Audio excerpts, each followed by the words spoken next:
Hi, my name is Casey, and I'm going to talk to you today about using progesterone for luteal support. And what I mean by luteal support is the second part of your cycle. So cycle day 1 is when you start bleeding. In the middle of your cycle, or as the cycle progresses, your estrogen levels rise, your egg is becoming mature, and eventually it's going to ovulate, and then your progesterone level slowly rises. So during the time when that progesterone level is rising, that's after ovulation. That is when it's important for those who need help with the lining to get extra progesterone in their system. And we don't want you to take it by mouth, which is pretty standard how it's prescribed.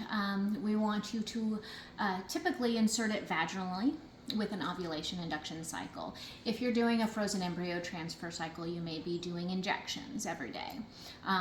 But we're going to talk today about using the vaginal route. There are a few different prescriptions that can be used for this. One is Prometrium. Prometrium is a capsule, and it is meant to be used orally, to take it by mouth. It's small, smooth. We have you insert it in your vagina 3 times a day. Your dose may be, and it's prescribed differently. So it could be 200 milligrams, it could be 100 milligrams. It could be twice a day, or it could be 3 times a day. With our ovulation induction cycles, it's typical to prescribe it 200 milligrams 3 times a day. Now, I noticed there's a sticker saying if you are allergic to peanuts, then you should not use this. So please let us know if you're allergic to peanuts so that we can get you an alternative for your medication. So this is going to cause some disgusting vaginal discharge. So here's my recommendation. The discharge can cause skin irritation, especially if you have sensitive skin. So my recommendation is to keep the area as clean and dry as possible.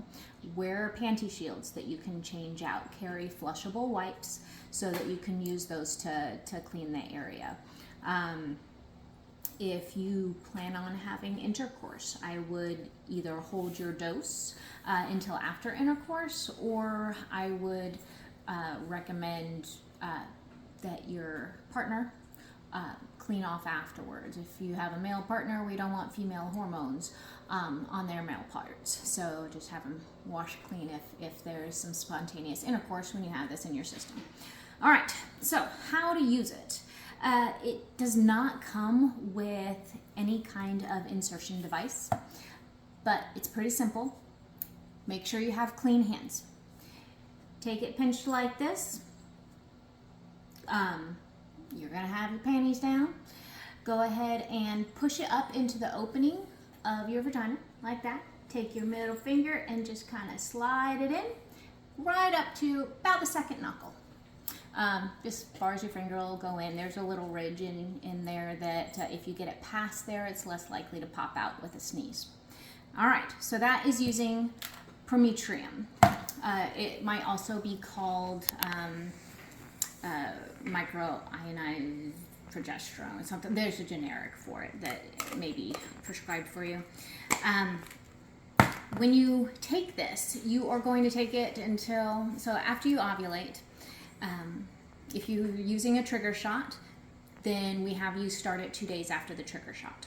If you are just doing an ovulator predictor kit, then 24 hours after your first positive result from the ovulator predictor kit is when you would start it, because we want it to start after ovulation. So that's when the progesterone is supposed to be rising. So what this does is it prepares the lining of the uterus for implantation of the embryo. It kind of fluffs it up and makes it so that it can get a better grip. It also helps to prevent miscarriage. So you're going to continue taking this until 2 weeks after ovulation. You have a pregnancy test. If your pregnancy test is negative, then you can go ahead and stop taking it. if your pregnancy test is positive. We want you to continue taking this until your 10th week of pregnancy. Their studies have shown that with, specifically they're talking about fertility cycles using gonadotropins like Menopur, Follistim, Gonal F. In those cases, the progesterone started 2 days after the trigger shot has increased chances of pregnancy and also decreased risk of miscarriage. So that's why we add it to our fertility cycles.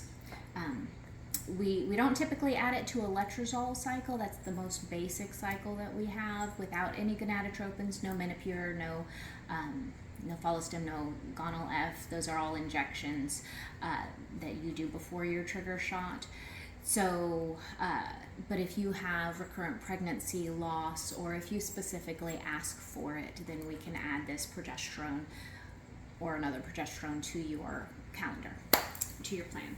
All right, so say you're at your 10th week of pregnancy, you're ready to be done with this, just wean off of it. You may get side effects if you just drop it all of a sudden, like headaches. So if it's 3 times a day, make it 2 times a day for a couple of days, and then once a day for a couple of days, every other day, once or twice, and then you're done. All right, so this is another option. This is a little sample I have. It's called endometrium. A lot of insurances won't cover it. It comes with these nice little handy insertion tubes. And it's basically the same idea. They're individually wrapped, easy for travel, that helps. But again, this is just a sample kit. So this is a tablet, kind of flat. It is made to fit directly into, oops, I pulled that out wrong. There we go. This, so that when you put it in, it's more like a tampon. You slide the tube up, then you pop that out. It should stay in. And it's in. The discharge isn't so bad. You'll still have some, so keep the area clean and dry as possible to help avoid skin irritation.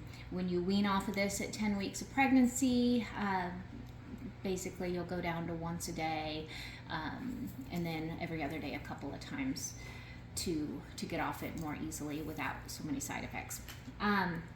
Other than that, there's another prescription called Crenone. This is very rarely covered by insurance companies, and it is rather expensive. Crenone is a cream, a tube of cream that you push in, but it's only once a day. So a lot of people would prefer that. Very few want to pay out of pocket for it, but it's an option if you're desperate to have less insertion times, maybe just at night before you go to bed is preferred, then that's fine. That's all I have about progesterone for luteal support. If you have any questions, if this medication hasn't been prescribed for you but you want it, then talk to your nurse, ask her about it and see if you can have it added in, and I wish you the best of luck.